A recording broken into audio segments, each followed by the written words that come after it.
Saudações, visionários! Como estão? Tudo bem? Eu sou o Hudson Rafael, o Hud, e hoje nós estamos dando início ao nosso querido, tão amado e esperado Talk Visionário.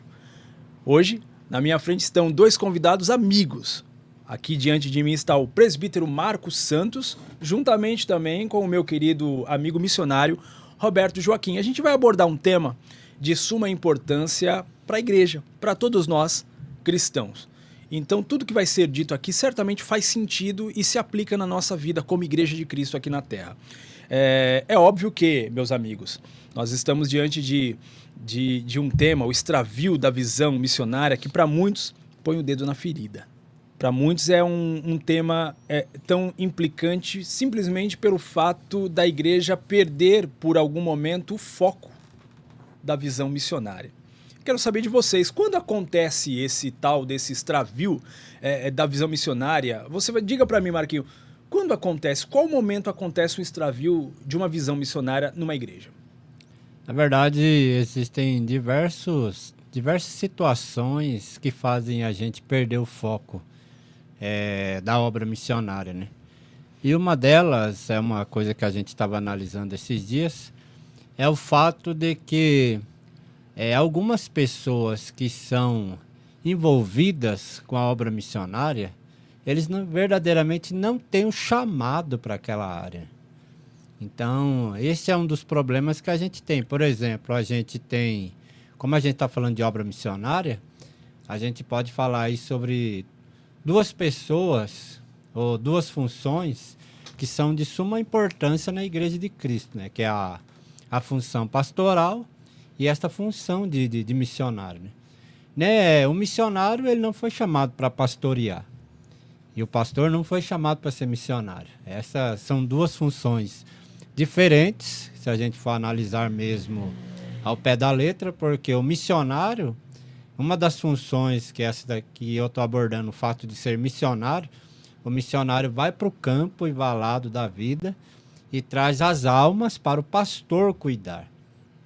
Então percebam que são duas situações diferentes. Enquanto o pastor está ali para apacentar as ovelhas, o missionário está para apresentar. Então ele vai nos campos envalados da vida e traz a ovelha para o pastor cuidar. Então a gente precisa ter muito cuidado com essas duas funções para que nós não entremos por um caminho que não é o nosso caminho. Porque quando se trata o missionário, ele vai trabalhar com as almas, vai apresentar a Cristo, vai pregar o evangelho, vai com amor trazer aquela ovelha para o pastor, e o pastor vai abraçar a ovelha e vai dizer, vem aqui porque nós vamos cuidar. Então são duas funções diferentes.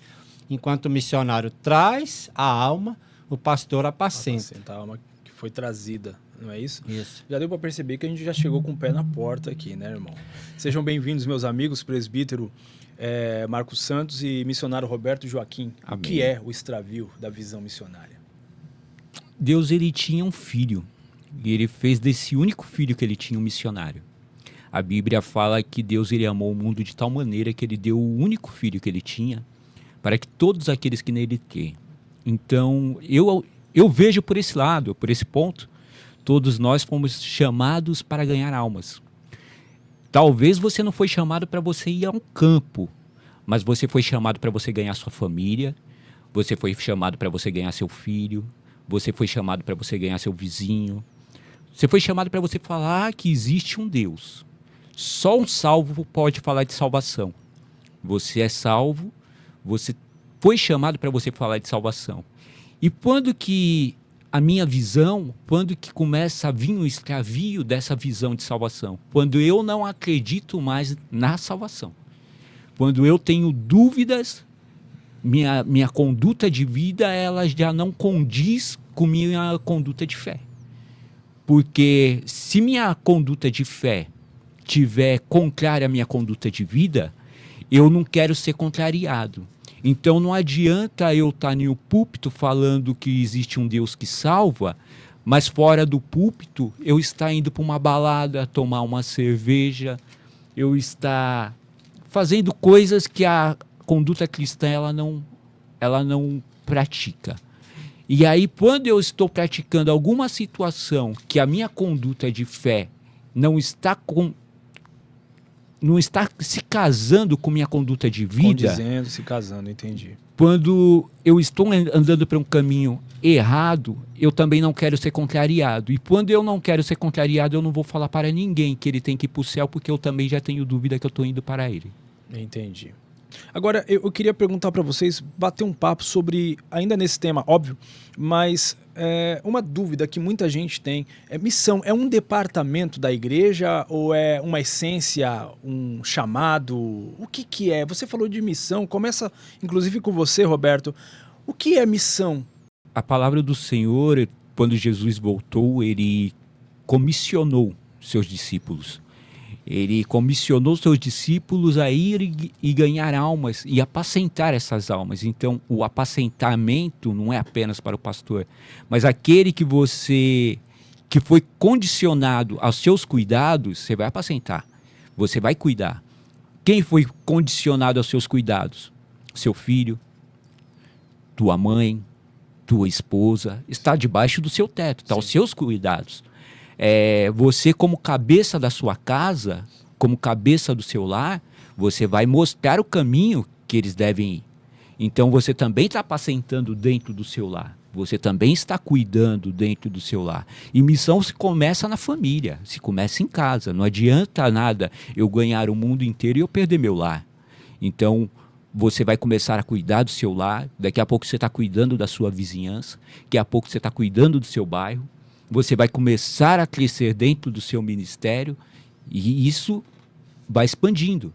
Só que, às vezes, nós se perdemos nesse foco. Acreditamos que missão é apenas um missionário que foi enviado lá para a África. Não, a missão ela se começa em casa, ela se começa de pouquinho, se começa engatinhando. Então não é um departamento de igreja. Não, nós fomos condicionados a ganhar almas. Todos nós somos condicionados a ganhar alma. Jesus, quando ele voltou, ele falou para os seus discípulos, ide. E nós esquecemos disso. Jesus ele não perguntou para os seus discípulos, será que você pode ir? Não, Jesus falou, ide e ganhar almas. Maravilha.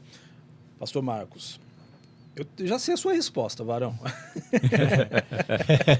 Mas eu quero saber o seu ponto de vista sobre isso. É um departamento ou é a essência dela? A essência da igreja é a missão? Na verdade, a gente parte de dois princípios, né? Porque se você for trabalhar com a carta que Paulo escreve à igreja de Corinto, você vai perceber que Paulo fala sobre a organização na igreja. O fato de alguém ser levado a um cargo é uma situação. Mas quando você olha para a chamada em si, para cada um de nós, como o pastor Roberto analisou aqui, e eu concordo plenamente com ele, então a gente parte de um princípio que o ministério reconhece o missionário, mas também existem pessoas que fazem a obra por detrás dos bastidores que não têm um reconhecimento ministerial, não tem uma credencial.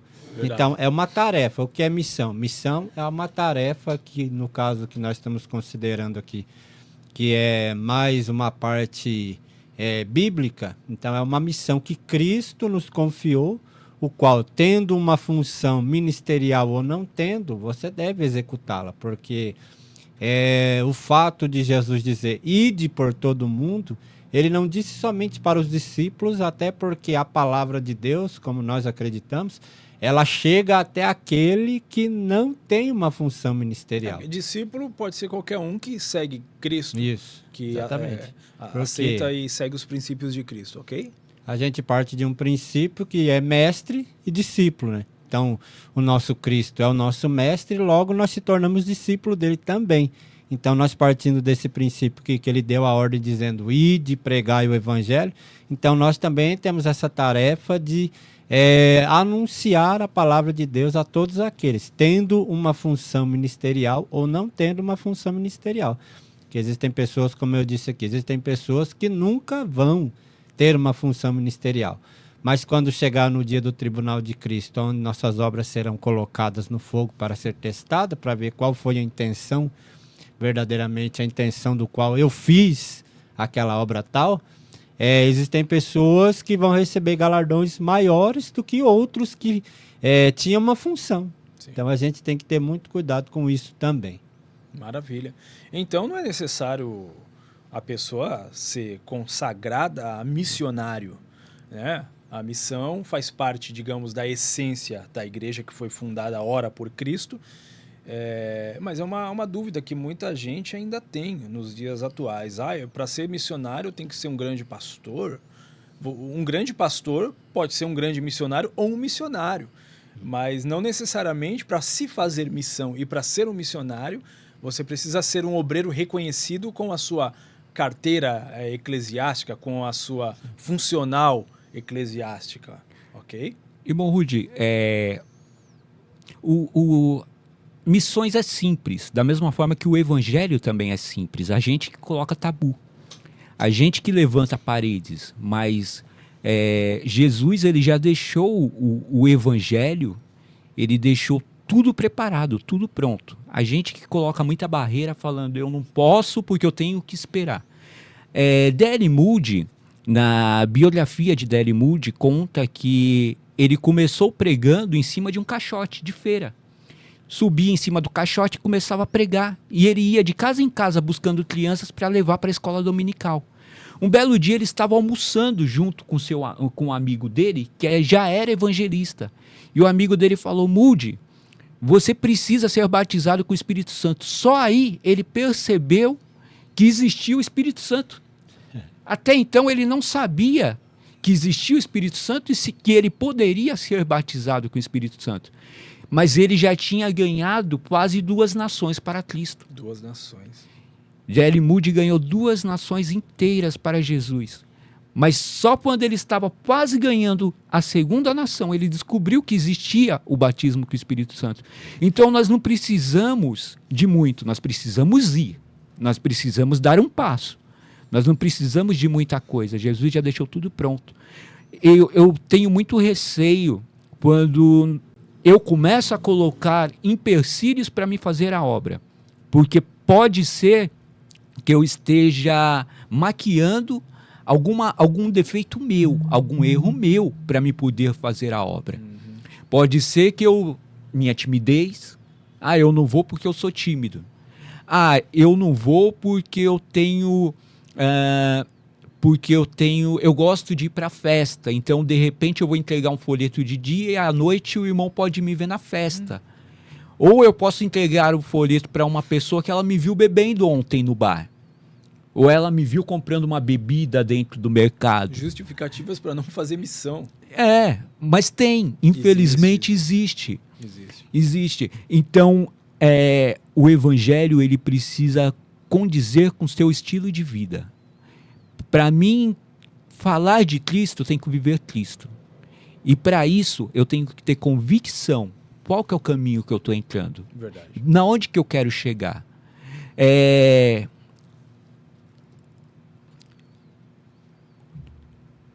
O autor do livro de Alice no País das Maravilhas, ele conta no Alice no País das Maravilhas uma historinha simples. Alice cai em um buraco. E nesse buraco ela encontra um gato. No meio do caminho ela encontra um gato. O gato está em cima de uma árvore. Mas ele faz uma pergunta tremenda para Alice. Alice vira para o gato e fala, para onde que vai essa escada? Ela fala, não sei, eu estou perdida. Para quem não sabe para onde que vai, qualquer caminho serve. Isso pode ser aplicado no nosso estilo de vida, até dentro da fé cristã. Sim, verdade. Para quem não sabe para onde que vai, qualquer caminho serve. Se eu não saber que eu estou indo para o céu, para que eu vou tentar te levar para algum lugar? Que nem eu não sei para onde que eu estou indo. Sim. Agora, a partir do momento que eu tenho convicção que eu sou salvo, eu também quero que meu irmão seja salvo. Maravilha. Você falando sobre Moody, e é lindo porque já entra em outro ponto.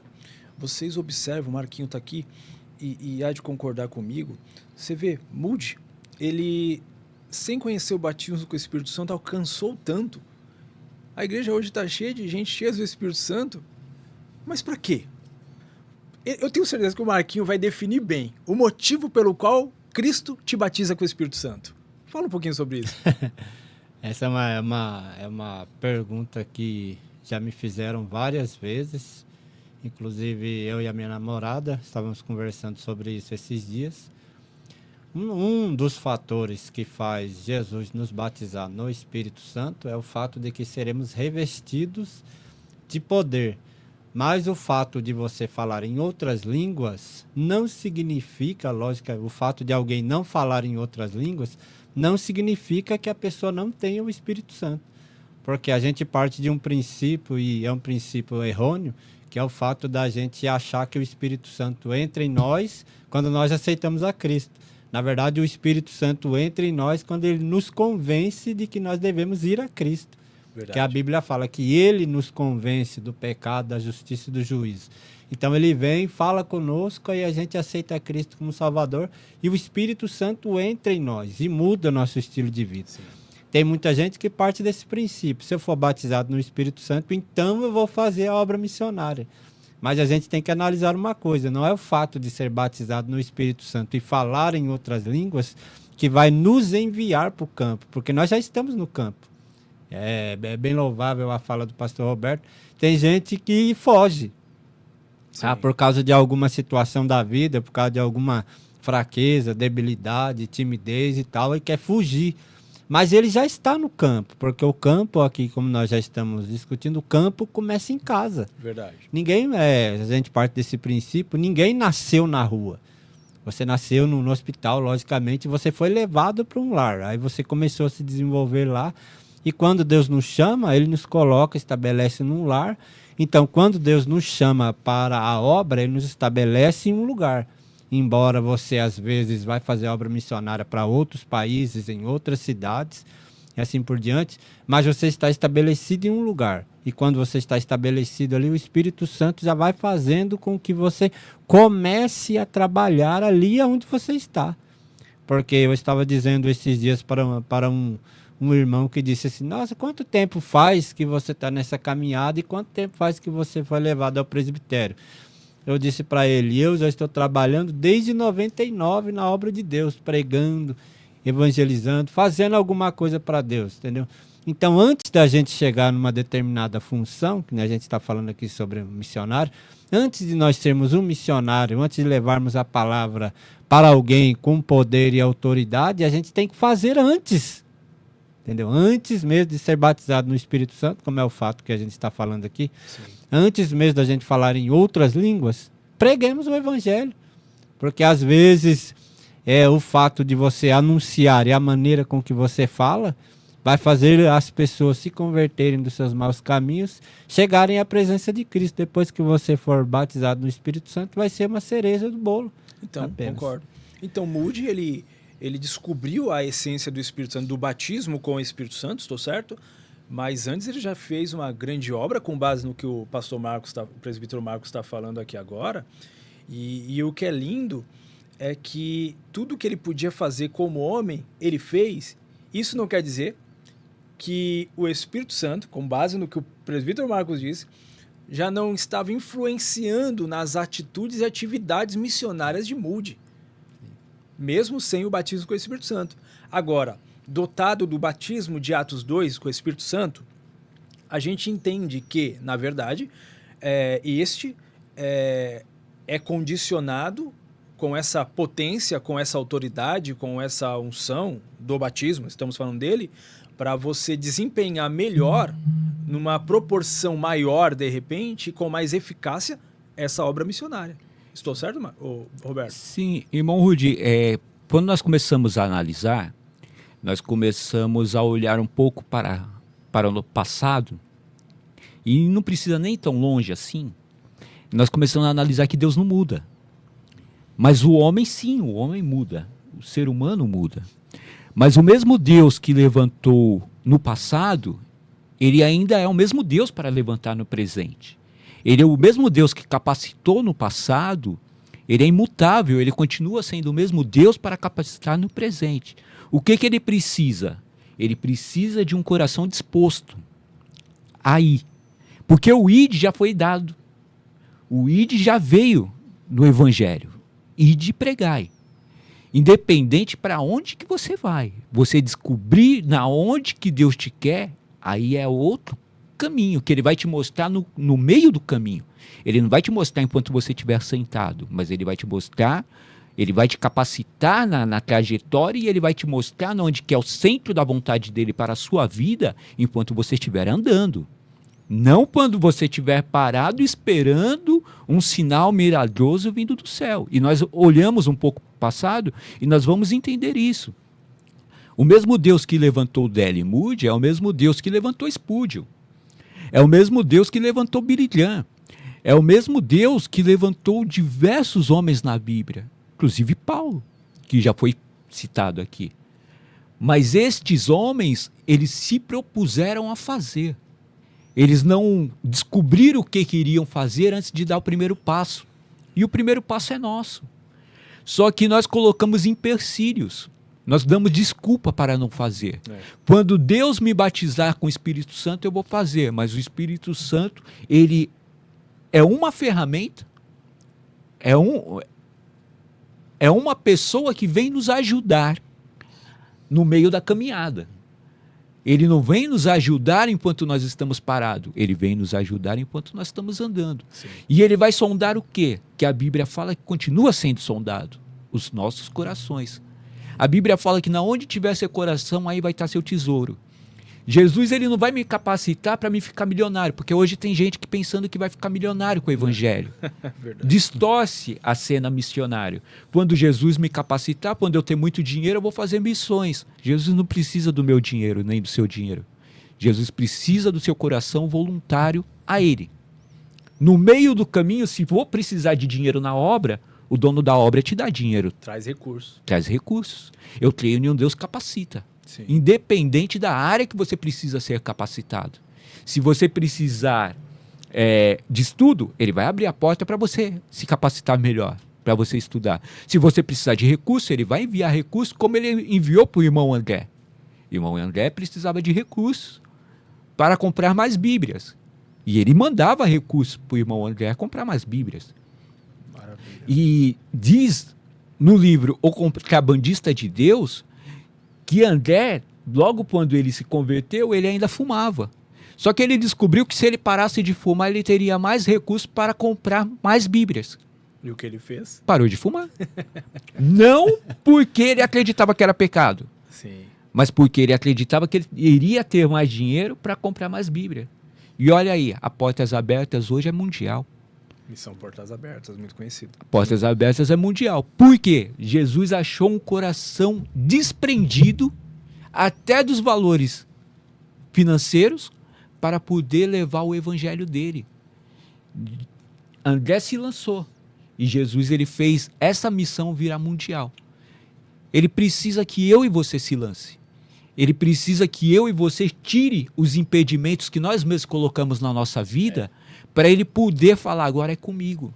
Porque enquanto eu estiver no controle da minha vida, Jesus não pode entrar no controle da minha vida. Mas quando eu falar assim, não é para mim, não é pelo ego do irmão Roberto, é para a sua obra. Aí ele entra e faz. Que maravilha, muita clareza. Eu não posso deixar de ler aqui o que está em Mateus 28, 19 e 20, todos conhecem a grande comissão. Olha como diz o texto nessa minha tradução atualizada da Bíblia Sagrada. Mateus 28. Ide, portanto, fazei discípulos de todas as nações, batizando-os em nome do Pai e do Filho e do Espírito Santo. 20. Ensinando-os a guardar todas as coisas que vos tenho ordenado. Eis que estou convosco todos os dias até a consumação dos séculos. Cara, isso aqui é muito forte, porque você percebe que nós estamos falando de missão, que essa comissão é a vontade plena, aquilo que está dentro do coração de Deus. E aí vai uma pergunta boba, talvez tosca para algumas pessoas, para alguns grupos de pessoas que talvez vão nos assistir depois. A igreja, ela foi chamada apenas para se reunir e ser chamada e conhecida como igreja? Mas, Rudy, olha o texto a qual você acabou de ler. Vamos aprofundar um pouco mais ele? Bora. Jesus falou, ide, tudo bem. Muita gente pode falar assim, mas eu não fui chamado para mim ser missionário. Apacentar é do missionário ou é do pastor? Pastor. Mas Jesus não falou para ensinar? Quando Jesus mandou ir, ele não mandou ensinar, a guardar todas as coisas? Mas isso é do pastor. Mas por que o missionário tem que ensinar também O a guardar? missionário é um pastor. Mas então eu não posso dividir o que é do pastor e o que é do missionário, porque Jesus mandou ir e ensinar. Se eu estou indo, eu tenho que ensinar. Batizando, mas eu posso batizar ou eu tinha que levar lá para o meu pastor para ele batizar? Porque Jesus mandou batizar. Sabe, a gente faz umas separações que o texto não separa. O texto manda aí. E o texto manda por completo.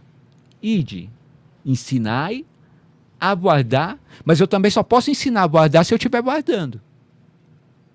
Hoje, porque muita gente não vai porque ela não guarda. Eu tenho que ser o espelho. Paulo falou assim, olhe para mim. Como eu tenho olhado para o meu Cristo. Uhum.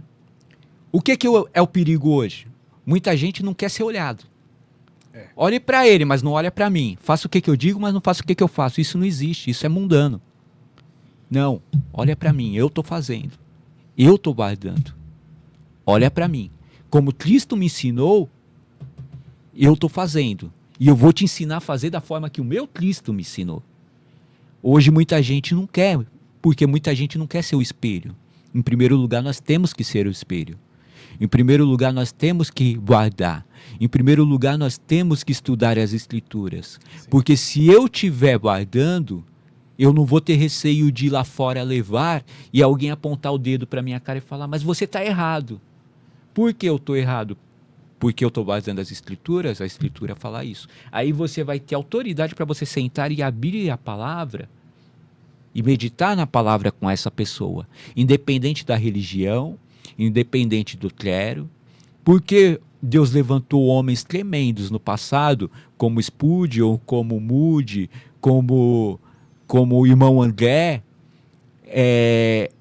e hoje nós vemos, parece ser tão distante, parece, Deus levantou os super-homens lá atrás e não consegue levantar hoje, mas não é. Parece tão distante da nossa realidade, né? Sabe, parece outro evangelho. É. Parece outro evangelho. Até as pregações deles, com as pregações que existem hoje, você começa a ver que parece ser muito distante. Mas o foco das pregações deles sempre foi o Cristo. O foco das pregações deles sempre foi salvação. O foco das pregações deles sempre foi, olha para mim, porque eu estou olhando para o meu Cristo. E um dia nós vamos morar lá. Nós perdemos a visão, não apenas a missionária, mas nós perdemos a visão do céu, nós perdemos a visão do inferno. Hoje, não se pode falar em muito púlpito mais do inferno. Mas você está idolatrando o diabo. Não, não estou. Mas ele existe. Ele existe. E se eu entender que ele existe, eu também vou entender que eu não quero ir para lá. Lá é para ele. Mas existe.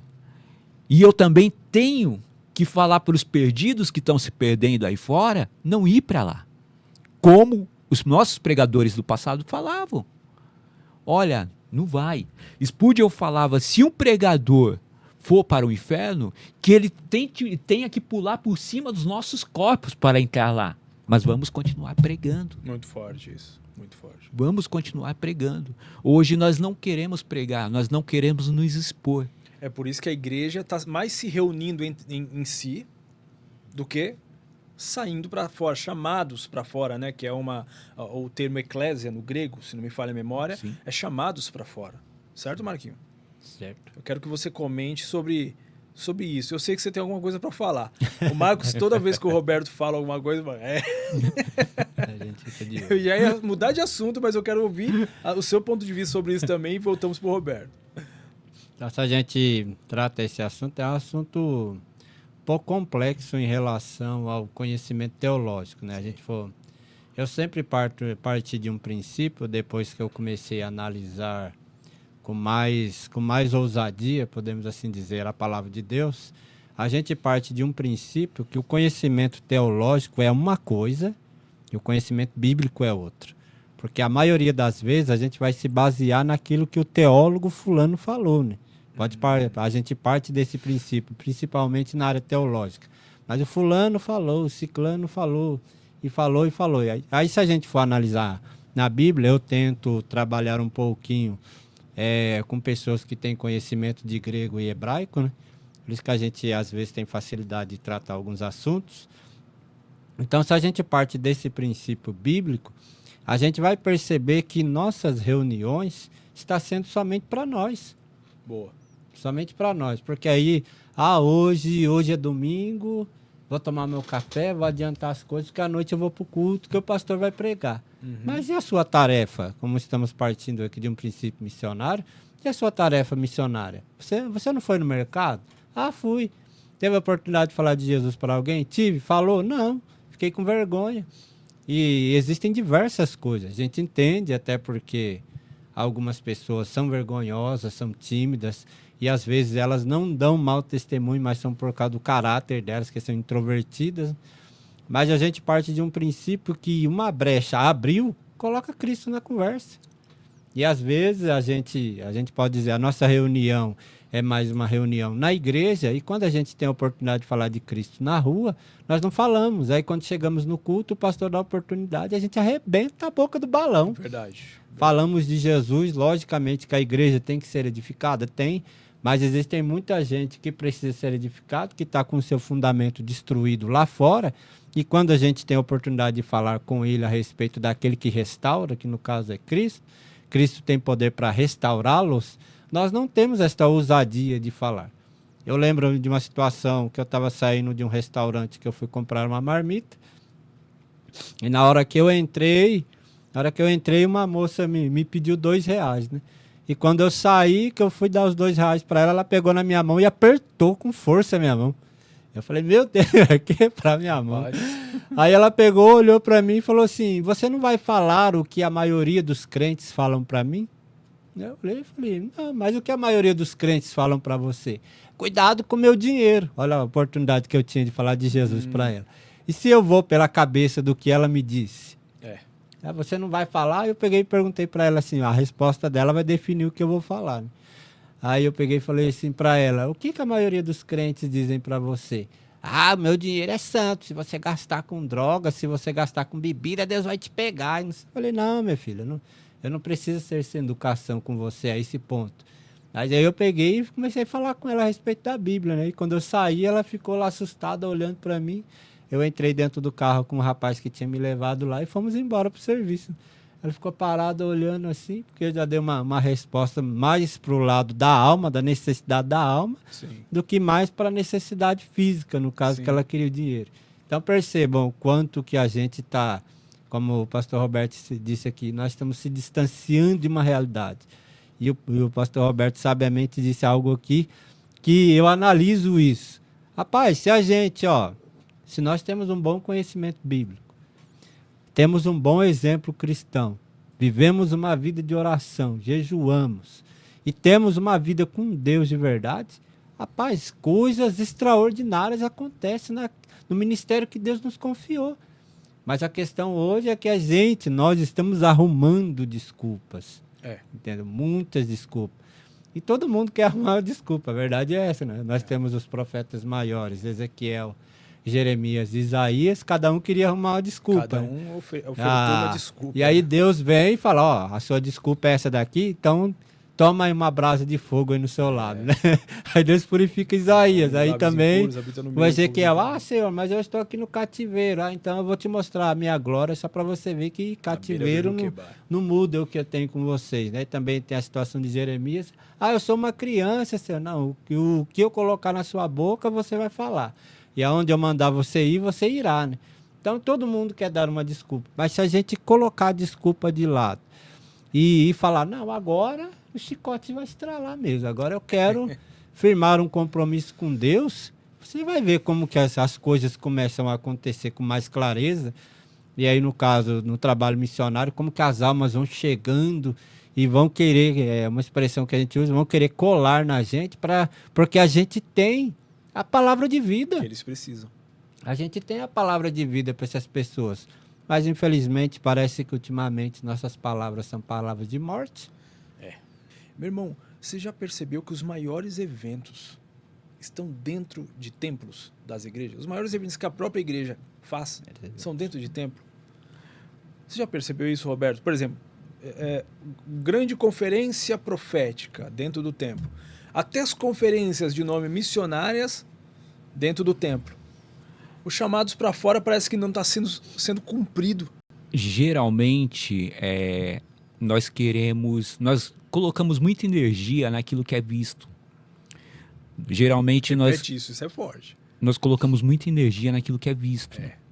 Geralmente nós queremos mostrar para todo mundo, olha o que eu fiz.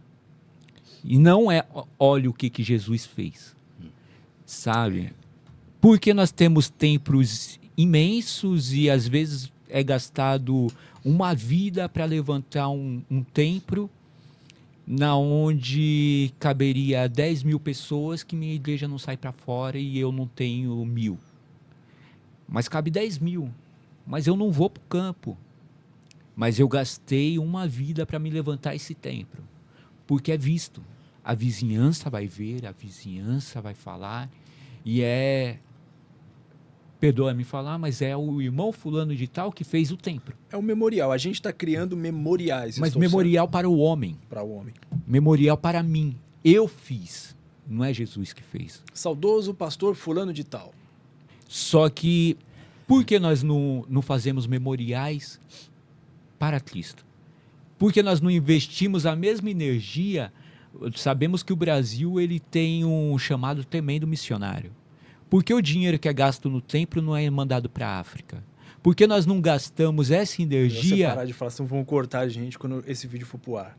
Mas mentira, pode continuar. Por que nós não gastamos essa energia em colocar um irmão, pegar o irmão, que eu sei que ele tem um chamado missionário, não enviar ele de qualquer forma, porque às vezes nós enviamos esse irmão de qualquer jeito. Sim, mas preparar, né? Chamamos esse irmão, separamos ele, mandamos ele para um curso teológico, discipulamos esse irmão, vamos estudar qual que é o chamado específico porque esse irmão tem, qual que é o país, e ajudar ele a estudar a língua desse país, ajudar ele a entender qual que é a cultura.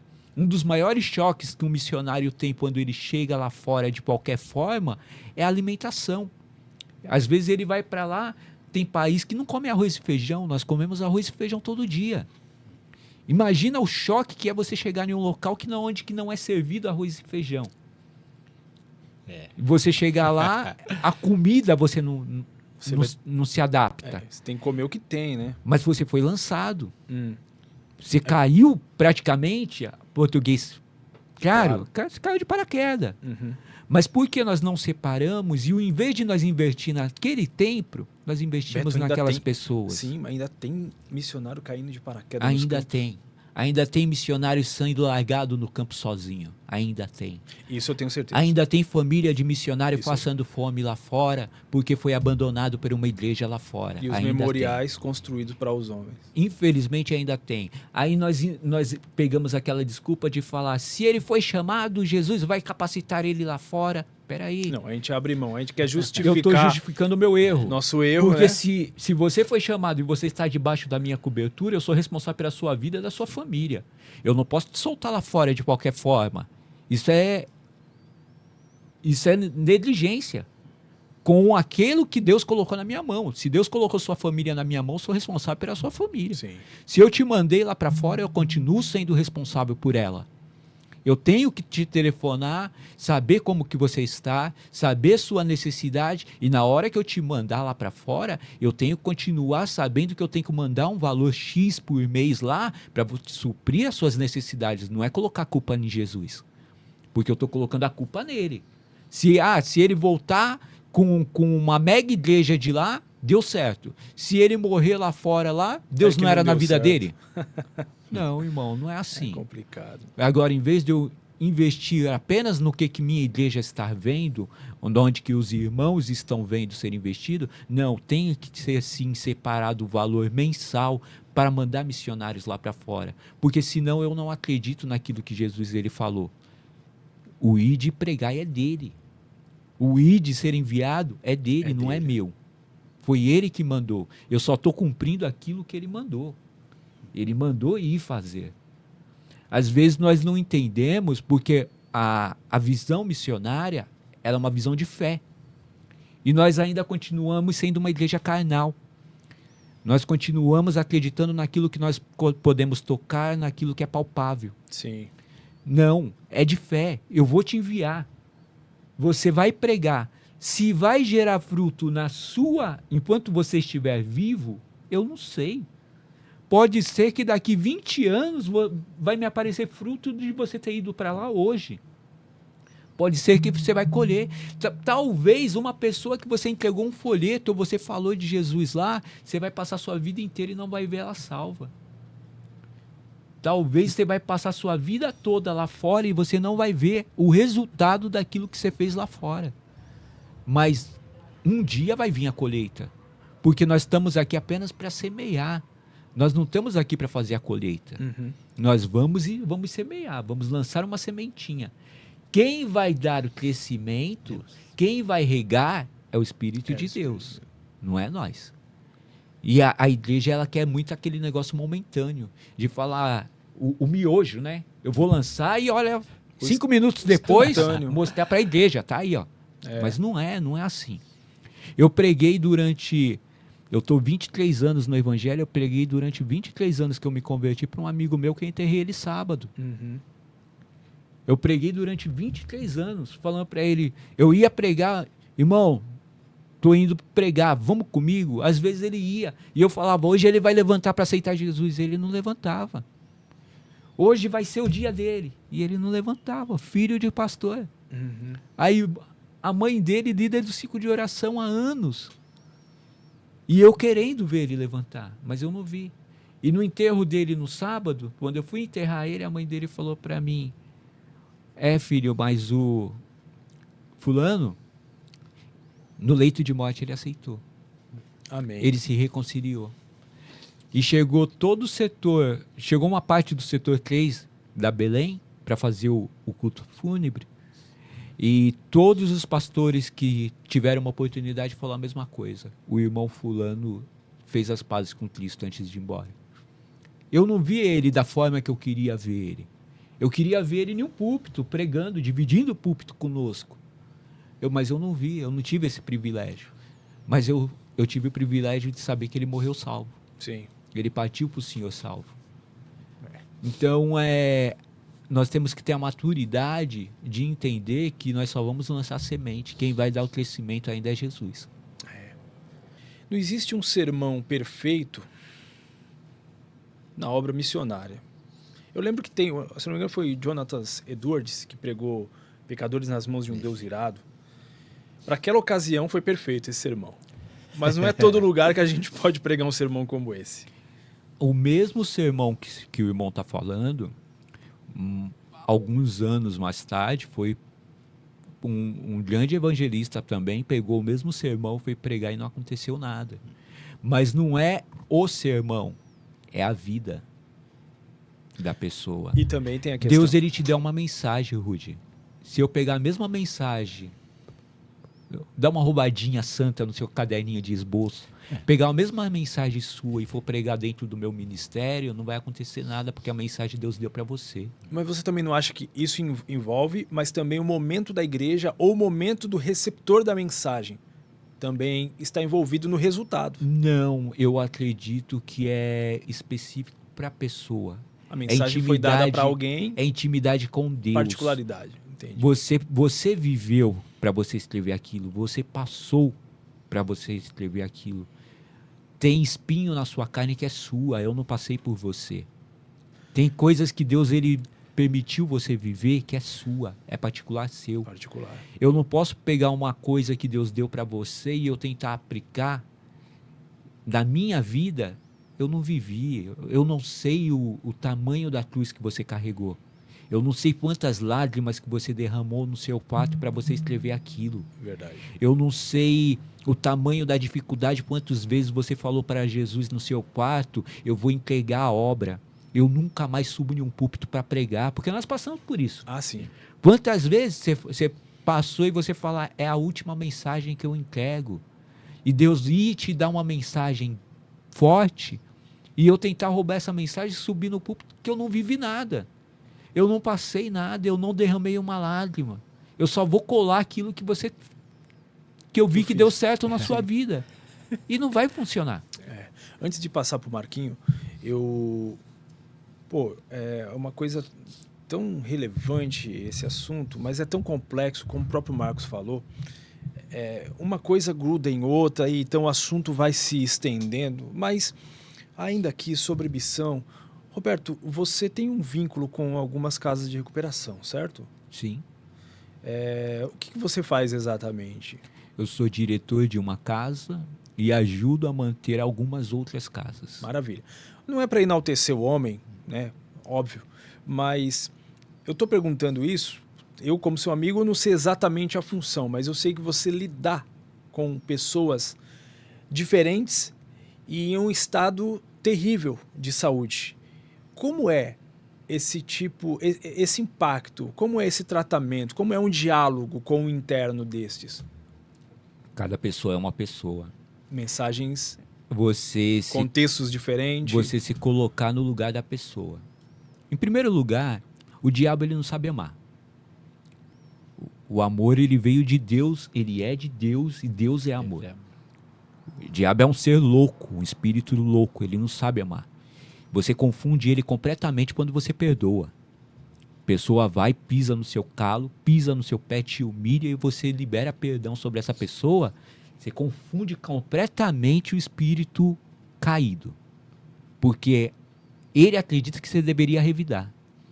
Então, quando você começa a lidar com uma pessoa totalmente problemática, que nem a família dele não quer mais ele, todo mundo está esperando ele morrer, nem ele não acredita mais nele, você falar para ele, existe um Deus que pode te tirar daí, e você dá ouvido para ele, você sentar do lado dele, abraçá-lo, e resgatar ele no fundo do poço, ele volta a ter esperança. Ele volta a acreditar que ele pode sair dali. Porque o espírito mal também, porque muitas vezes é espiritual, que estava nele, vai sair, não vai entender nada. O espírito mal que estava nele vai abandonar ele. Porque ele vai voltar a ter fé, ele vai voltar a querer sair daquela situação, ele vai voltar a sonhar. E é tremendo você fazer uma pessoa voltar a sonhar. Ah, meu amigo. Você fazer a pessoa falar, não, volta a acreditar. Ah, mas eu perdi, eu errei muito, eu perdi meus filhos, eu perdi minha esposa, eu ficava drogado, eu batia na minha esposa todo dia. E você falar para a pessoa, ainda tem esperança, vamos orar junto. Só que essa pessoa não tem vínculo com você. Não é seu irmão, não é seu filho, não é um parente seu. Mas se coloca no lugar da pessoa. E como eu consigo fazer isso? Eu fico imaginando se fosse meu filho. Eu não tenho filho, mas eu fico imaginando se fosse meu filho. Será que eu iria abandonar ele? Não. Às vezes eu falo para alguns pastores, amigos meus, que não querem colocar a mão em alguma obra, eu falo, mas e se fosse seu filho? Uhum. Você abandonaria? Você viraria? Sente na hora, não é? Você viraria as costas? Porque se fosse seu filho, você ia lutar até o fim. Ah, mas ele é drogado. Mas é meu filho. Ah, mas ele está roubando. Mas é meu filho. Não é assim? Então é você se colocar no lugar. Não, está lá na casa de recuperação. Mas é meu filho. Eu vou cuidar. Deus deu na minha mão. Eu vou cuidar. Roberto, você tem muitos filhos, viu, meu amigo? Tem alguns. Tem alguns. E é tremendo. Não é, Marcos? E é tremendo. É ir lá e você vê que aquele que você investiu, você fala assim, esse vai sair disso. Ele não vai sair.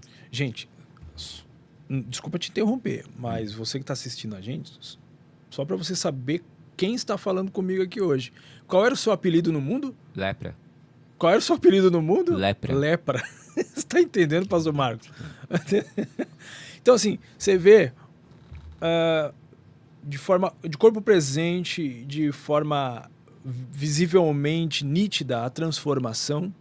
Eu não conheci na época, não conheci o Roberto Joaquim, o missionário na época. O Roberto Joaquim, o Lepra antigamente. Mas eu vi algumas fotos do Roberto que o presbítero Marcos já deve ter visto também. Assustadoras. Tá? Eu tô falando de alguém que andava armado, eu tô falando de alguém que usava drogas, que bebia bastante, que andava com gangue. Você era de uma gangue chamada os... Vocês podem falar aqui? Eu andei com eu fui membro da SP Punk, Eu andei com os Abutres. É punk, né, esse pessoal? Não. Os Abutres é um motoclube O Abutres eu que conheço. você precisa... Eles precisam querer que você esteja lá dentro. Ah, sim. Independente que você foi punk, skinhead, Entendi. heavy metal. Aquele que realmente fez nome no meio da noite, eles vão querer que ande com ele. Mas você, na época de Lepra, tinha uma vertente musical que curtia, que seguia, que era o punk mesmo, era isso? Quando eu cheguei nos Abutres, meu nome já tinha chegado lá bem antes de mim. Ah, entendi. Tem tudo isso. Eu era punk. E no meio punk, o meu nome ficou conhecido no meio da noite. Eu acho lindo esse tipo de história. Já vou passar pro Marcos, que eu quero ouvi-lo. Mas é lindo, sabe por quê, presbítero? Porque cada um tem uma história diferente de encontro com Cristo. E Deus usa essa história. Da mesma forma que eu saí, vários membros de gangue saíram. A diferença é que eu voltei para buscar. Tem muita gente que saiu e nunca mais teve vínculo com membro de gangue nenhum. Tem pessoas que nós não sabemos nem que ainda está vivo, mas sabemos que saiu. Foi para uma igreja, hoje são pastores. Às vezes, de repente, algum pastor que já sentou do seu lado, que foi membro de alguma gangue nossa, que ele não vai falar para você que ele foi membro de gangue. Eu não sei porquê, eu não sei o que Deus trata no coração dele. Talvez seja uma forma de manter ele em pé, talvez seja vergonha da onde que ele saiu. Não sei, mas é ele Deus. Eu nunca tive vergonha de onde que Deus me tirou. Foi uma situação que eu tive que passar. Deus foi me buscar lá, na onde que ninguém iria. Mas era outro contexto, era outro pensamento, era outra geração. Naquela época, era muito fácil ter gangue em toda parte de São Paulo.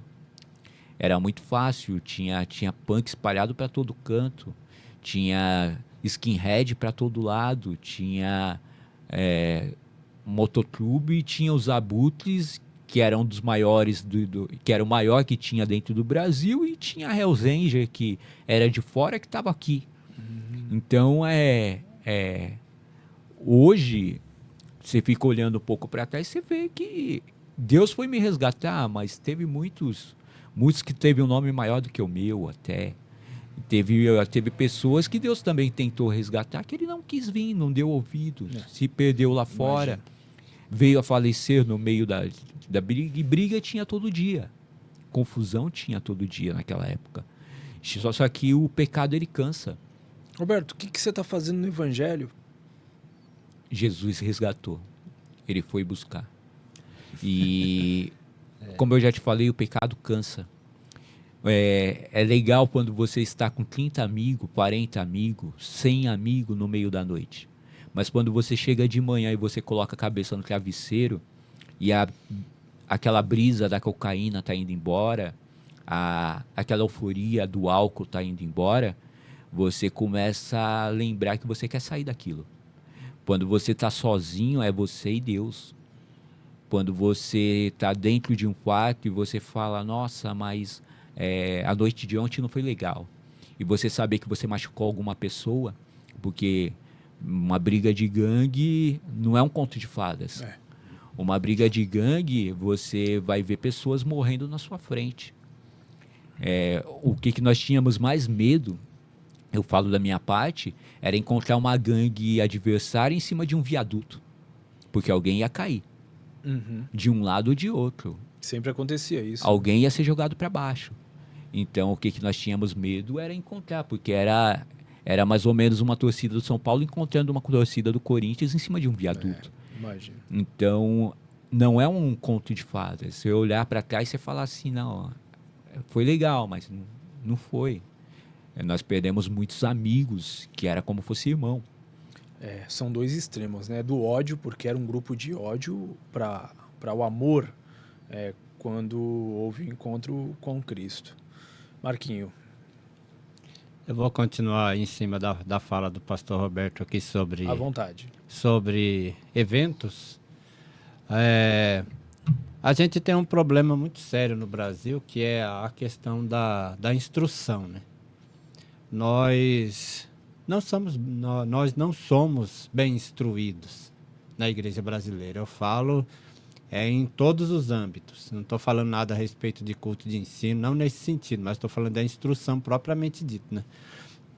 Então, quando a gente vai fazer um evento, se nós não temos um mestre em nosso meio, que é uma função bíblica também, para nos dar instrução de como proceder em determinados trabalhos, então a gente comete muitos deslizes. E por falta de instrução, a gente acaba colocando os eventos acima do que deveria colocar.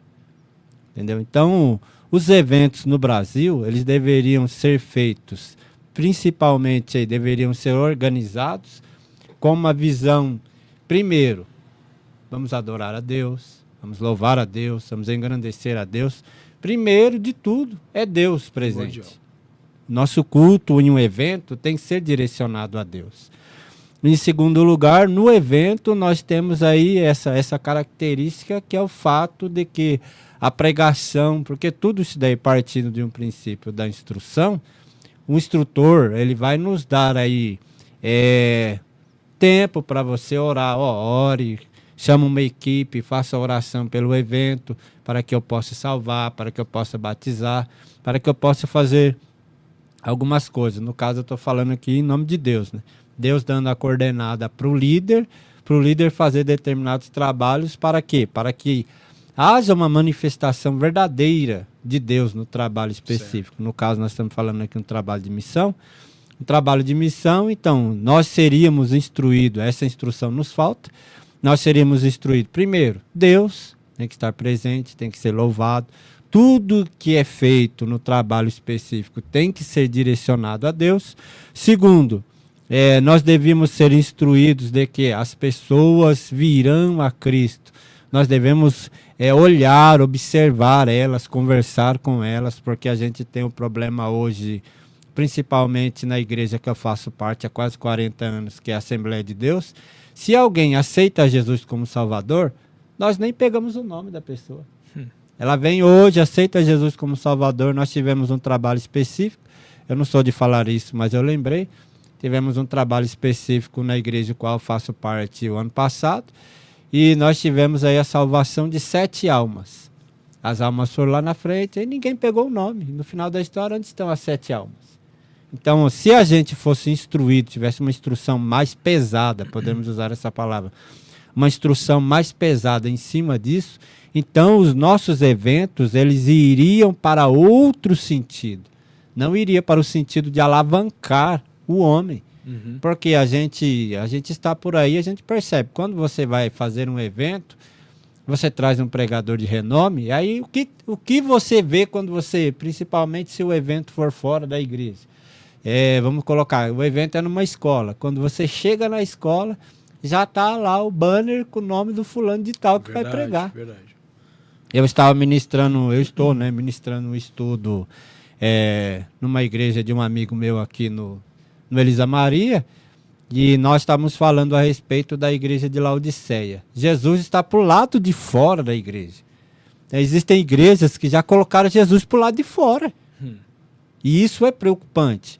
Então, a gente, partindo desse princípio aí de eventos e de falta de instrução para que o evento ocorra tudo bem, a gente vai perceber que os eventos hoje colocam o homem lá em cima porque estão colocando Jesus para fora. Justamente. Jesus está ficando do lado de fora.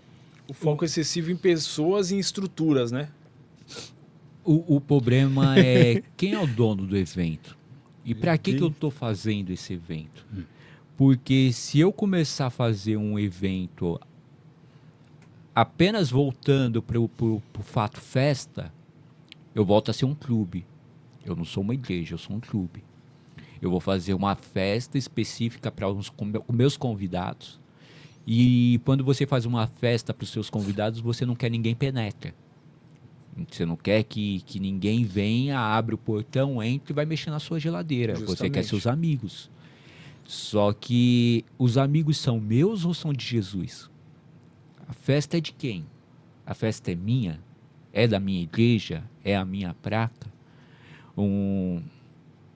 Uma vez eu levei uma amiga para um ministério reconhecido, ministério grande, e essa amiga é bruxa. E eu levei ela e as pessoas que andavam comigo desse ministério sabiam. Eu falei para essas pessoas, falei, olha, a pessoa é bruxa, mas ela vai lá. Tal. E está indo lá comigo. E um dos líderes desse ministério chegou em mim e falou, mas, ô irmão, mas não traz essa bruxa para fazer trabalho aqui não, tá? E eu falei para ele, não, eu vou levar ela pro centro de macumba primeiro para amarrar o cão que tá nela, depois eu trago ela na igreja, então, para ela aceitar Jesus. Porque se eu não acreditar que lá vai libertar ela, vai dar um conforto para a alma dela, o que eu estou fazendo lá dentro? Por que eu estou indo lá? Sabe? Às vezes nós queremos só o clubinho, só aquelas pessoas que, não, esse aqui já está liberto, então esse aqui deixa entrar. O outro que realmente está precisando, não, deixa ele para fora. E não é assim que Jesus ensinou a gente. Jesus mandou ir para os vales. Ele mandou ir buscar aqueles que ninguém queria. Você está falando algo que se encontra até com a seita dos fariseus nos dias de Jesus, cara. Então, é que às vezes o evangelho ele choca. Quando eu levei os carecas do ABC para minha igreja, eu fiz um convite com um amigo meu que ele tinha sido punk junto comigo e encontrei ele na rua e ele, na época que eu saí do movimento, ele era uma criança, ele tinha os seus 10 ou 11 anos de idade e eu estava a milhão. E quando eu já estava na igreja, eu encontrei ele e ele já era líder de uma das maiores gangues de skinhead que tinha dentro de São Paulo, os carecas do ABC. E eu fiz o convite para ele, eu falei, vai lá na igreja. E ele foi, só que ele levou os amigos dele junto. Ele levou a gangue dele. E quando chegou os carecas do ABC lá na igreja, eu não sabia que estavam indo lá. Eu só falei para ele, vai, e ele falou para mim, tô indo. E eu tinha trabalhado a noite inteira, eu estava saindo de manhã do serviço. Só que eu estranhei, porque a nossa guerra é espiritual. Sim. E na hora que eu dei um passo para fora da empresa, começou a doer todos os meus ossos. Doer mesmo. E começou a vir muita ânsia. E eu falei, o que está acontecendo, né? E do nada, meu vale, meu cartão, meu bilhete único não passou no ônibus. Do nada. Sabe quando começa a vir um monte de impedimento? Sim. E eu tinha que estar na escola dominical de manhã, que esse rapaz estava indo para lá. Normal, entendi. E eu falei, não, tudo bem, eu vou estar na escola dominical. Eu entendi que tava umas barreiras. Eu falei, eu vou estar na escola dominical, saí 6 horas da manhã lá na Paulista. E saí andando. Não passou o bilhete, eu falei, tudo bem, eu vou. Saí andando lá da Paulista. E tava vindo, e ele me mandava recado no zap e eu respondendo para ele, pode ir para lá, eu vou estar lá. Ô irmão, você vai estar mesmo? Não, pode ir para lá, eu vou estar lá. E meus ossos doendo, eu vim andando da Paulista na hora que eu cheguei na Lapa, andando. Do nada um evangelista do meu ministério cruzou com um carro na minha frente. Você está indo para lá? Eu falei, tô. Ele não me perguntou por que eu estava andando no meio da rua. Uhum. Ele falou, entra no carro aí. Pronto. Falei, amém, a prova passou. Mas eu ainda estava sentindo meu corpo inteiro doendo. Na hora que eu desci na porta da minha igreja, estacionou 3 carros dos skinhead na porta da igreja. Os careca descendo. Na hora que eu vi a cara dos meninos, eu falei, Os eu carros entendi. lotado de gente, né? Eu entendi, tinha 16 skinhead no carro. Eu entendi, porque nós estamos indo resgatar aqueles que ninguém queria resgatar. Só que quando você vai resgatar uma pessoa, o inferno não fica olhando. É a mão no vespeiro, né? É a mão no vespeiro, eles vão te atacar. E ele vai cavar tudo. Só que você tem convicção de quem te chamou? Você tem convicção para quem que você está fazendo essa festa? Se você tiver convicção, você não vai soltar. Você vai continuar. Eu bati na porta da salinha do meu pastor. Ele abriu, ele falou, o que houve, irmão Roberto? Eu falei, olha, os carecas do ABC tá aí fora. Sai lá, vai receber eles. Imagina o susto do pastor. Tá na tua mão, pastor. Eu não sei que ele entendeu. Eu também nunca perguntei que ele entendeu ou não. Mas o meu trabalho é apenas levar eles para a igreja. Vem cá, O mas resto é antes de com você Jesus. finalizar, como que eles se vestiam? Como que era a vestimenta desses? Eles têm tatuagem, a maior parte tem tatuagem do corpo inteiro.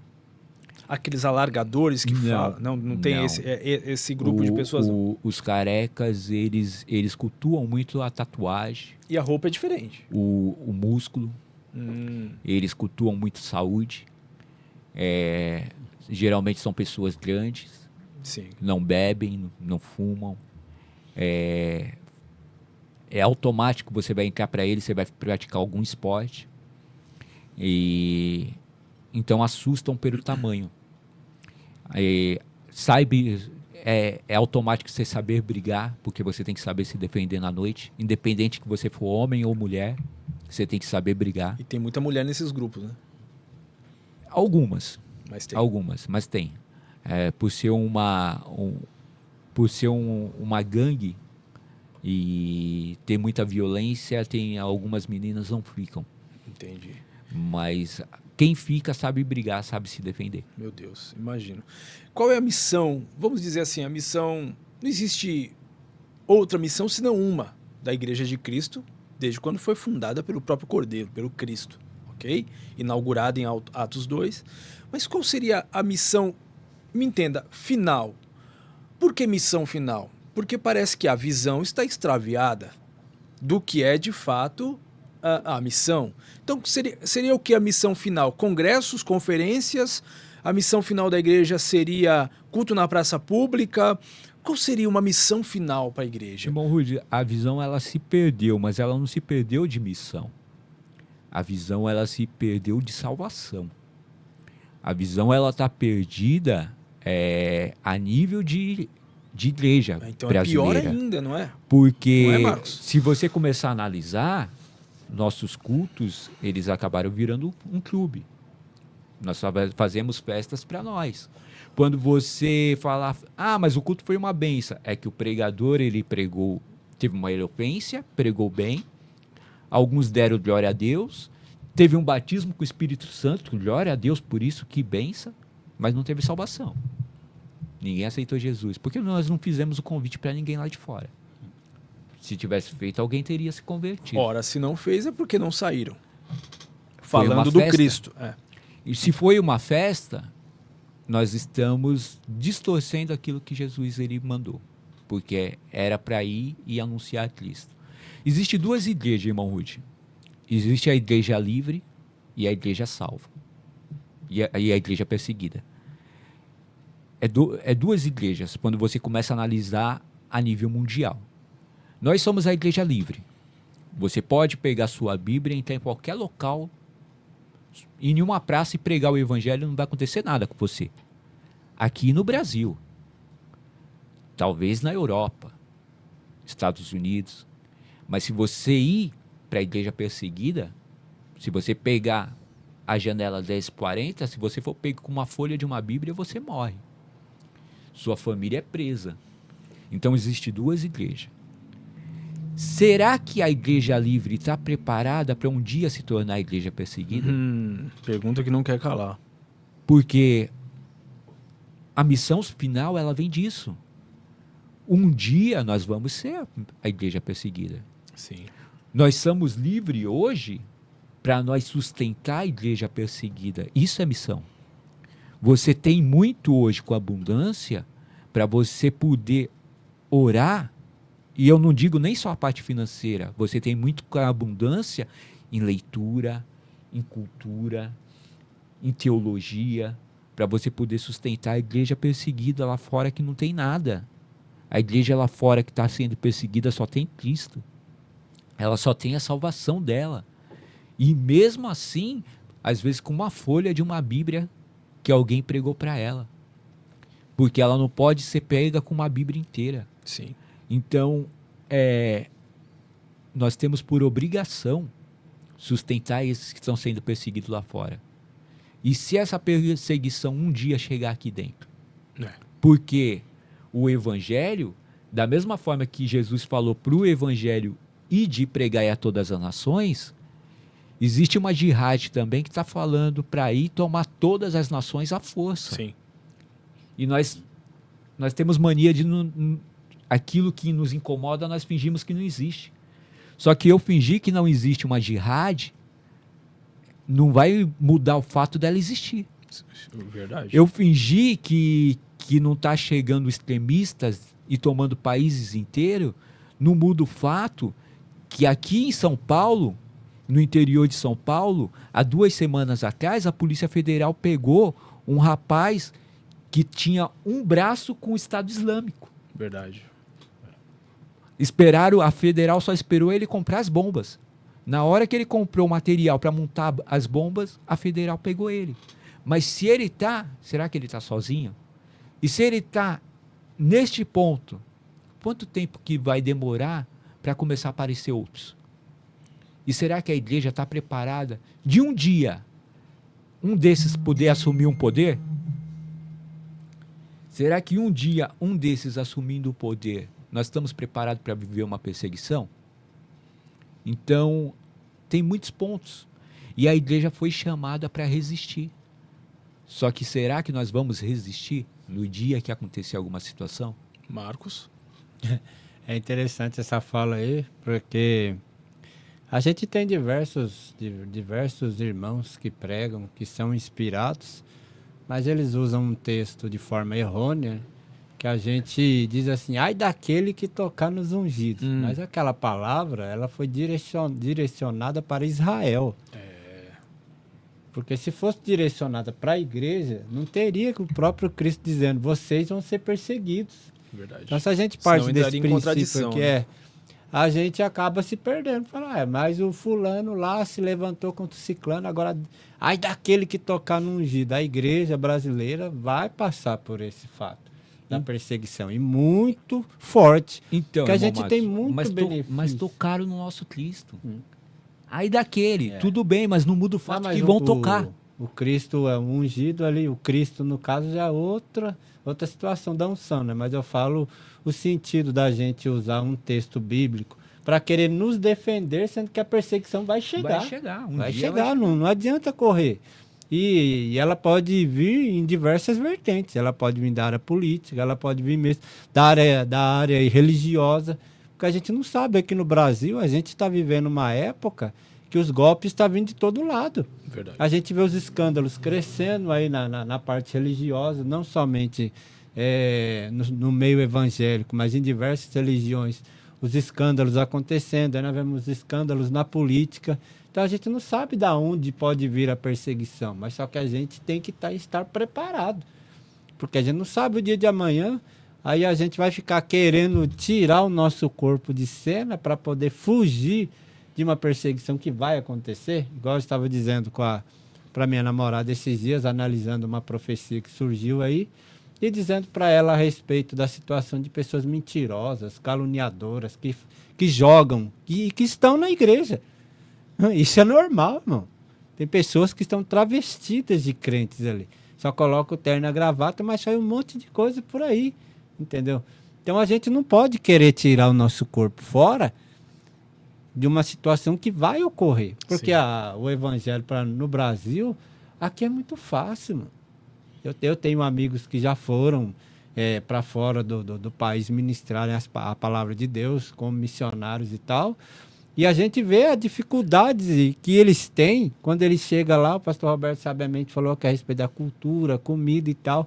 Mas quando o camarada consegue se adaptar, aí vem a outra parte, a perseguição por parte daqueles povos que estão ali sendo evangelizados.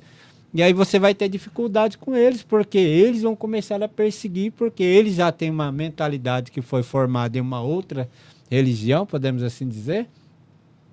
E partindo de um outro princípio, falar, mas isso daí que você está falando não condiz com o que eu aprendi, com o que está escrito lá no livro do fulano de tal. Aí começam a perseguir eles. Sim. Aí nós temos que estar preparados para a perseguição aí de um nível maior. Porque se a gente está acostumado só com essa perseguição. E isso, para mim, isso é uma particularidade.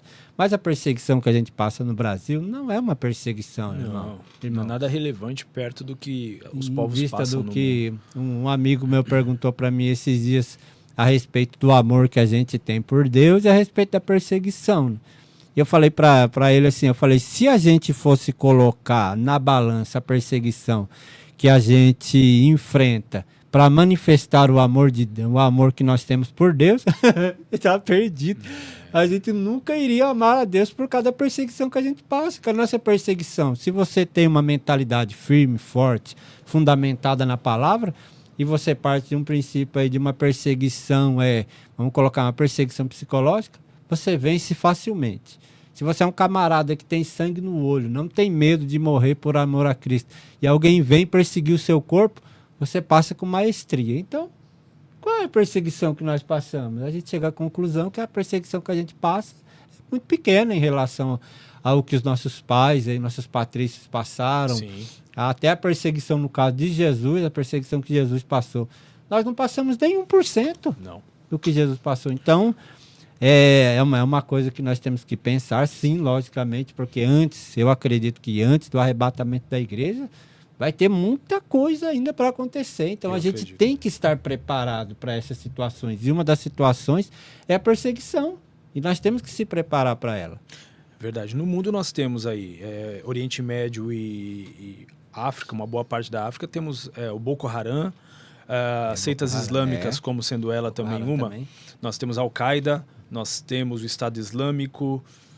Vocês lembram de mais alguns xiitas também? São perseguidores da fé cristã. Enfim, nós temos diversas.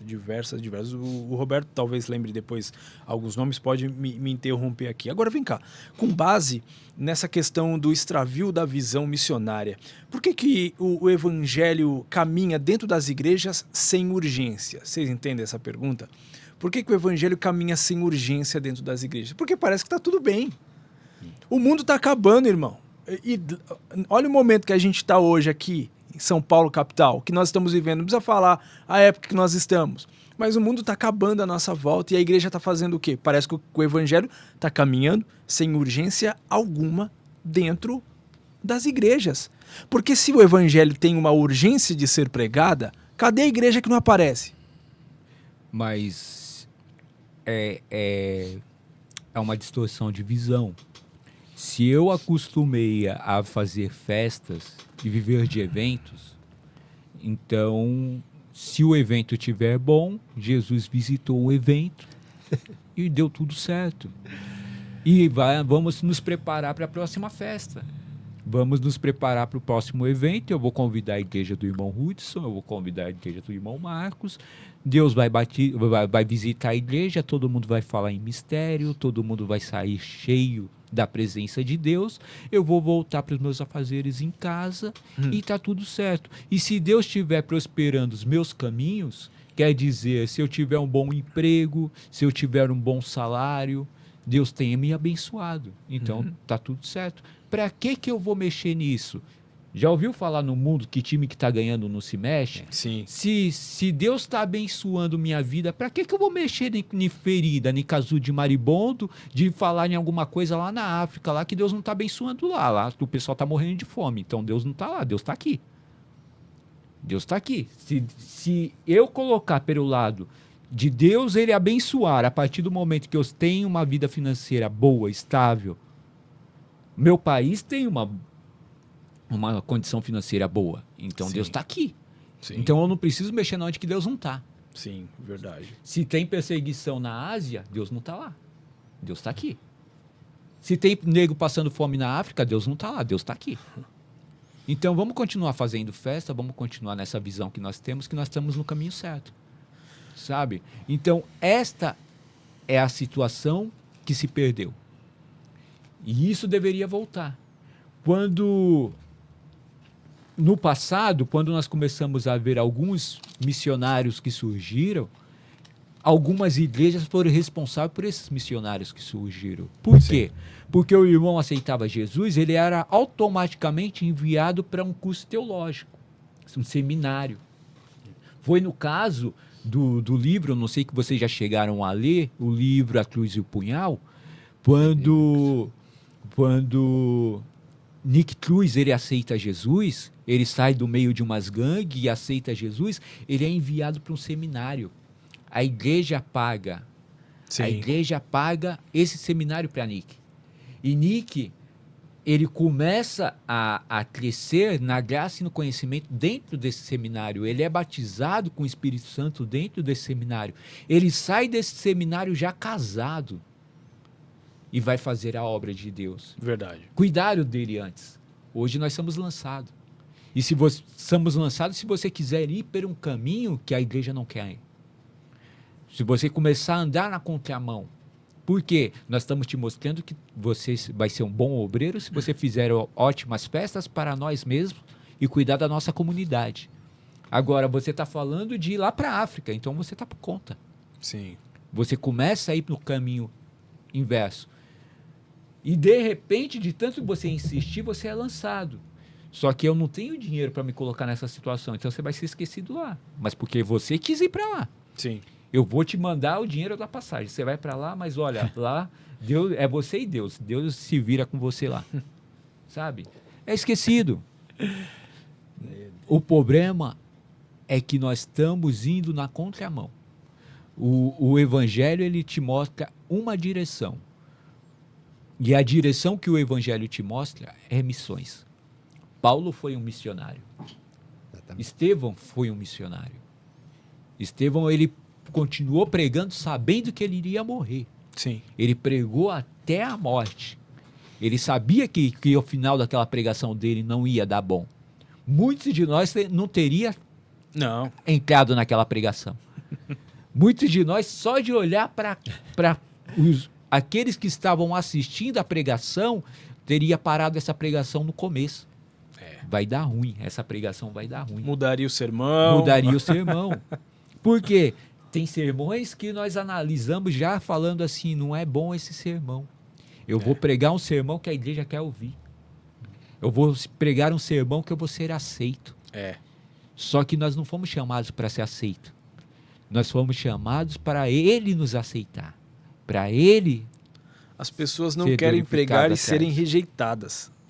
Querem pregar e ser ovacionadas. Mas o nosso Cristo foi rejeitado.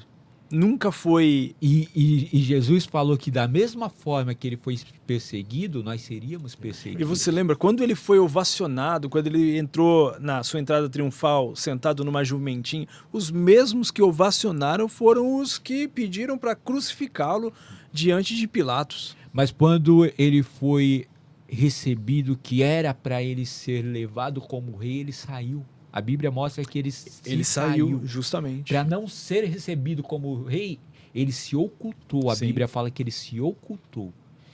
Mas a gente não quer se ocultar, a gente quer ser recebido como rei. Verdade. A gente quer continuar e receber o aplauso. A gente quer isso, a gente quer esse ajuntamento, essa coisa do ego humano, do eu humano. Por que nós se perdemos com a visão missionária? Porque a visão missionária não traz aplauso. Não traz aplauso. O extravio da visão missionária está nisso aí também. É melhor você pregar um sermão de autoajuda, coach, que vai ser bem recebido. É melhor você pregar um sermão de evangelho de prosperidade, que vai ser bem recebido. É melhor entregar a chave no meio de um culto do que você falar que Deus continua procurando pessoas prontas para ser enviado. Deus continua procurando corações quebrantados para ser transformados lá fora. Justamente. Isso aí é um foco que a gente está observando, é excessivo no homem, naquilo que a gente estava comentando, nas estruturas, nos templos, e isso é um sinal perigoso do extravio da visão missionária. Isso que você está falando. É muito claro que há um extravio da visão missionária quando existe esse tipo de comportamento. Marco, existem alguns outros sinais assim externos que a gente consegue observar, sinais perigosos desse extravio, não existe? Existe. Nós temos aí, por exemplo, um desses sinais é o fato de que, ao invés do cristão olhar para aquele que o vocacionou para uma chamada missionária, atentar para o mundo, né? Eu lembrei agora do Eutico na janela. O Eutico olhando Paulo pregar, mas ele ficava olhando lá fora, né? Eu olhava lá fora, de repente, o que aconteceu? ele tinha que cair para algum lado, né? Ele caiu lá para fora, né? Infelizmente, né? Ele caiu, se machucou, tudo. Até foi dado como morto. Né? Mas você vê que o mundo, ele, através das artimanhas de Satanás, o mundo tenta tirar o nosso foco do trabalho missionário. Isso a gente tem que ter. Eu acho que tem que sim. Aí, de um missionário tem que estar em primeiro lugar, você analisar aquilo que é colocado diante de você para roubar a sua chamada. Isso é uma coisa que eu sempre converso com as pessoas que perguntam a respeito da minha chamada. E eu falo, uma das coisas que eu sempre presto atenção é aquilo que está chegando, porque existem coisas. O mundo é facilidade, né? E uma das coisas que o mundo prega para nós que temos uma chamada específica é: a vida é fácil. Entra aqui por esse caminho aqui, que você sai ali e a bênção é sua, já era. E na verdade a gente sabe que para conquistar determinadas coisas com Deus, não tem facilidade. Não tem. Eu estava lembrando, antes mesmo do pastor Roberto e você entrar em contato comigo para falar a respeito desse trabalho nessa tarde, essa semana eu estava lembrando que mais ou menos em 2006 eu participei de um trabalho que o David Wilkerson realizou aqui no Brasil, ali em Paulínia, no Brasil 500, que eu não sei se ainda existe esse sambódromo, mas era o Brasil 500. E a gente foi lá, eu era do Campo de Garça, que era uma sede do Brás, e a gente veio de lá para cá para participar do trabalho. E é um trabalho, estrutura bem simples, mas esse pastor que é o escritor aí da Cruz e o Punhal, que é o David Wilkerson, que já dorme no Senhor, acredito que foi 2011 que ele faleceu, um acidente de carro. Se nós víssemos ele pregando, a maneira dele pregar o evangelho, nós que somos dotados de um conhecimento teológico brasileiro é assim, né? Isso não sei se é infelizmente ou felizmente. Sim. Que a maioria de nós confiamos mais no nosso conhecimento teológico do que da própria revelação bíblica de Cristo para nós durante os dias. Mas analisando a pregação dele, eu olhei e falei, esse daí é o David Wilkerson, escritor do livro tal. Mas no final, quando a gente vê o fechamento da mensagem, meu Deus, é muito assustador. Porque a gente vê o valor de uma mensagem, o valor do preço que alguém paga por detrás dos bastidores, ele é trazido à tona, principalmente quando se trata, né, nesse momento assim, de Deus confirmar a palavra que foi pregada. Sim. Mas veio uma avalanche de poder tão grande dentro daquele cenário que a gente estava ali. Meu Deus. Aí eu saí de lá espantado. Dos pregadores que eu tive a oportunidade de conhecer nesse Brasil aqui, e alguns fora do Brasil, que eu conheci também um pastor russo, o David Wilkerson, ele me deixou espantado. Porque ele não forçava a barra. Ele não chegava igual nós somos pentecostais, temos o costume de estender a mão, receba, seja batizado e tal. Não, ele simplesmente olhava para as pessoas assim, aí pegava o lenço dele, enxugava, porque estava muito calor no dia, e o chicote estralando, e o poder caindo, gente ser batizado, renovado. Aí eu pude entender, né, pegando carona na primeira parte aqui que nós tivemos, eu pude entender que nós, que somos aí, que temos que trazer o nome de Cristo à tona, precisamos estar revestidos desse poder. Verdade. Precisamos. Mas aí eu entendo que é a pessoa saber qual que é o centro da vontade que Deus quer ela. O David, ele estava no centro da vontade do que Deus queria ele. Às vezes nós estamos forçando a barra de estar em um lugar onde que Deus não quer que nós estejamos. Isso acontece muito. O que acontece? Às vezes você cai dentro de um ministério e você tem um amor tremendo por almas e de repente alguém fala assim, não, mas você vai ser um pastor. Mas você não quer pastorear, você quer ganhar almas. E de repente você se vê com um monte de afazeres dentro de um ministério que você não quer, não há de seu coração. Não é o foco para você. Você está ali dando aula na escola dominical, mas você não é para ensinar, você é para ganhar vidas. sabe? E você está fazendo coisa que você mesmo sabe que não era para você estar lá. Entendi. David, ele estava no foco que Deus queria ele. Tem amigos meus, igual você, Rudy, falou para mim que da onde que Deus me tirou.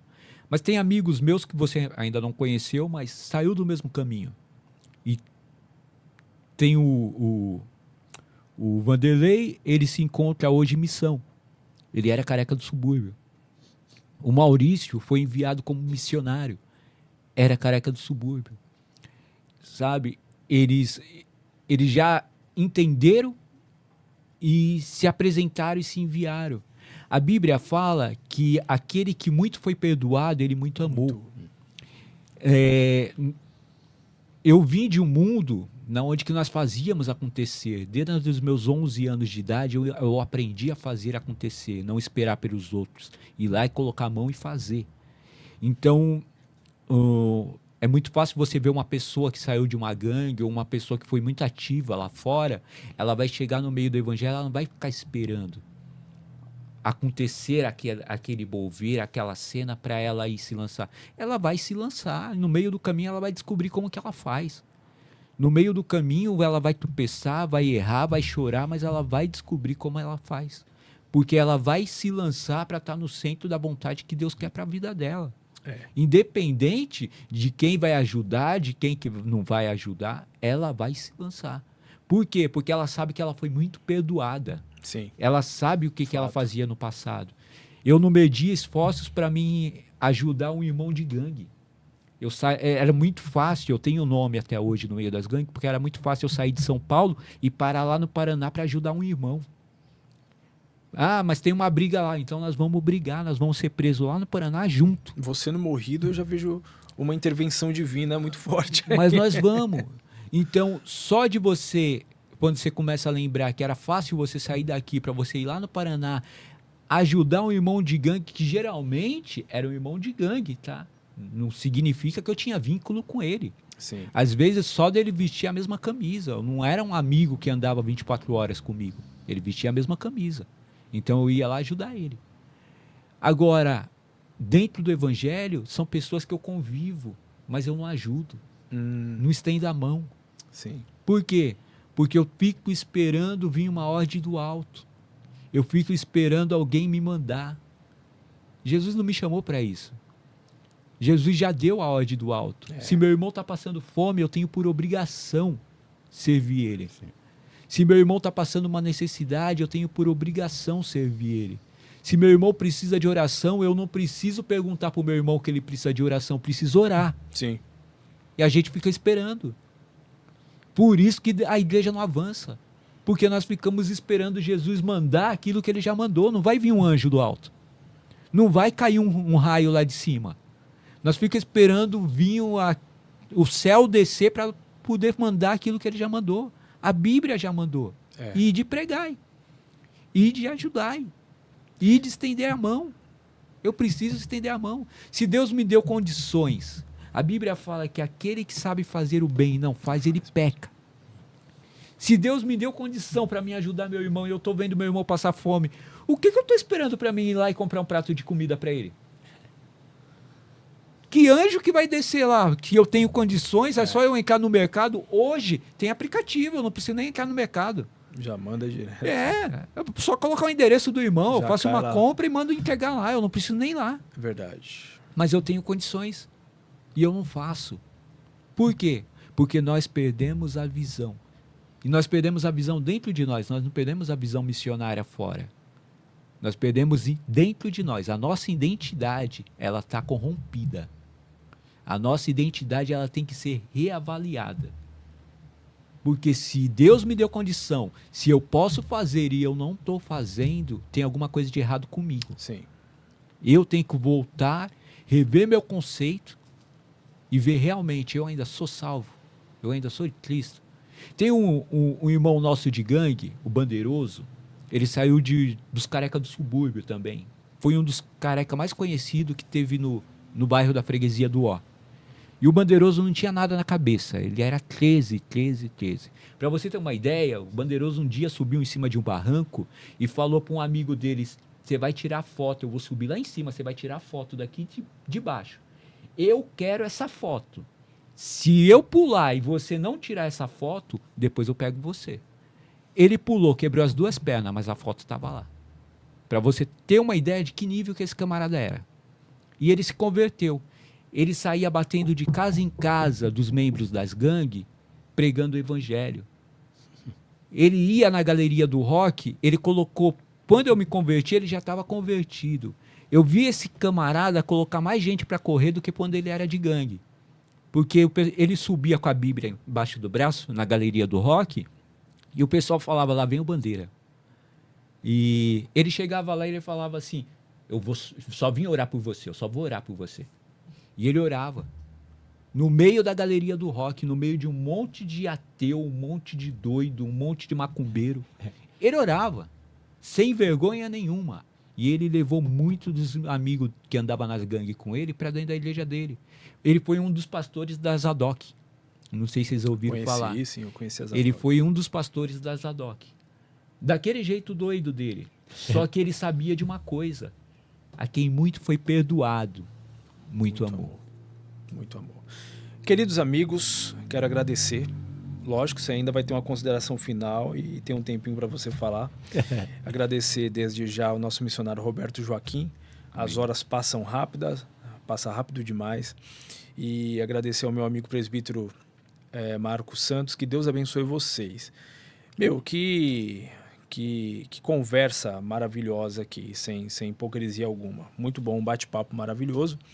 Considerações finais, meu amigo presbítero Marcos Santos. Eu quero agradecer a Deus, né? Porque nessa tarde a gente teve a oportunidade de aprender um pouco mais aí sobre alinhar a nossa visão missionária, né? Essa é a minha consideração final. Que eu, nessa tarde, venha corrigir a minha visão missionária, porque nós ainda temos algumas coisas para fazer antes do arrebatamento, né? Então, essa é a fala também aplicada a mim e aos outros, né, que vão nos assistir, e a nós também. Alinhemos, portanto, a nossa visão missionária para que ela não se desvie nem para a esquerda nem para a direita, porque assim nós vamos ter sucesso no nosso ministério, e o sucesso do nosso ministério vai estar em Cristo, porque logo nós vamos apresentá-lo àqueles que necessitam de salvação, de cura, de libertação, e importa que ele cresça e que nós venhamos diminuir. Deus abençoe. Obrigado, presbítero. Considerações finais, meu amigo missionário Roberto Joaquim. A Bíblia fala em Apocalipse, eu tenho contra ti que abandonaste o seu primeiro amor. Para todos aqueles que estão nos assistindo, eu gostaria de fazer um apelo para você. Independente de onde que o pastor quer que você esteja, independente de onde que o ministério quer que você esteja, volte ao primeiro amor. Jesus, ele faz tudo perfeito, nós estragamos. Volta ao primeiro amor. As primeiras práticas, quando você sentiu aquela alegria do Espírito Santo, é o centro da vontade de Deus para a sua vida. É o centro da vontade de Deus nas obras para a sua vida. Aquilo que arde o seu coração. Se for entregar um folheto, mas é muito simples. Arde o coração, volta a fazer. E você vai descobrir na onde realmente Ele te quer. Que Deus abençoe. Obrigado, gente. Deus abençoe vocês. Quero agradecer vocês que assistiram, que acompanharam até o final esse podcast Talk Visionário. Muito obrigado. Não esqueça de se inscrever no nosso canal, ativar aquele sininho lá e seguir a gente nas plataformas aí de redes sociais. O Rude fica por aqui. Que Deus abençoe você e até o próximo episódio. Um abraço.